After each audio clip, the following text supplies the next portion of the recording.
বন্ধুরা, আজ 7ই ডিসেম্বর নোয়াখালী মুক্ত দিবস।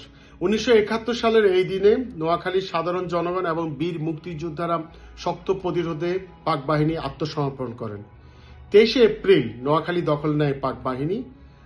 পিটিআই এবং বেগমগঞ্জ টেকনিক্যাল স্কুলে তাদের শক্ত দুর্গ গড়ে তোলেন এবং সেই দুর্গকে কেন্দ্র করে নোয়াখালীতে চালিত হয় তাদের হত্যাযজ্ঞ, লুটপাট সহ অগ্নিসংযোগ। তাদেরকে সহযোগিতা করেছেন যথাযথ রাজাকার আলবদর বাহিনী। প্রিয় বন্ধুরা,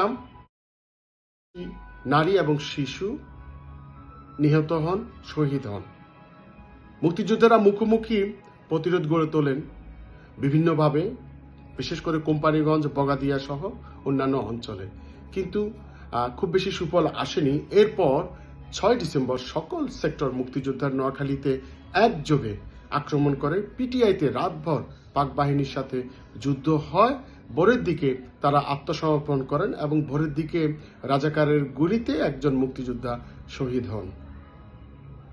বন্ধুরা, 7ই ডিসেম্বর তদ্রুপ আমাদের বেগমগঞ্জে বীর মুক্তিযোদ্ধা জনাব কমান্ডার বিপি আব্দুর রবের নেতৃত্বে বেগমগঞ্জ স্বাধীন হয়। নোয়াখালীর এই কৃতি সন্তানদের প্রতি বাংলা প্রভাতে আমাদের রইল বিনম্র শ্রদ্ধা এবং যেই সকল মা বোনের ইজ্জতের বিনিময়ে আমরা পেয়েছি স্বাধীনতা, তাদের প্রতি জানাচ্ছি কৃতজ্ঞতা। আজকের এই দিনে আমি আমন্ত্রণ জানাবো, আমাদের রাজনৈতিকভাবে আমাদের বিভিন্ন দলের সাথে বিভিন্ন মতবিরোধ রয়েছে, কিন্তু মুক্তিযুদ্ধের ইতিহাসকে যেন আমরা বিকৃত না করি। আমাদের দলের প্রতিটি রাজনৈতিক দলের নেতাদের প্রতি এবং নেতৃত্বদের প্রতি আমাদের বিনীত অনুরোধ থাকলো, এবং আমাদের বর্তমান উপদেষ্টা তার প্রতি অনুরোধ থাকলো, মুক্তিযোদ্ধাদের সম্মান এবং মুক্তিযুদ্ধের ইতিহাসকে যেন আমরা লালন করে চলতে পারি। সঠিক ইতিহাস জনগণকে জানতে দিন।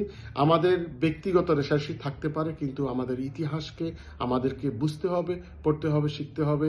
বাংলার প্রভাতের পক্ষ থেকে বাংলাদেশের সকল শহীদ এবং সকল বীর মুক্তিযোদ্ধাদের জানাচ্ছি সর্বোচ্চ সম্মান।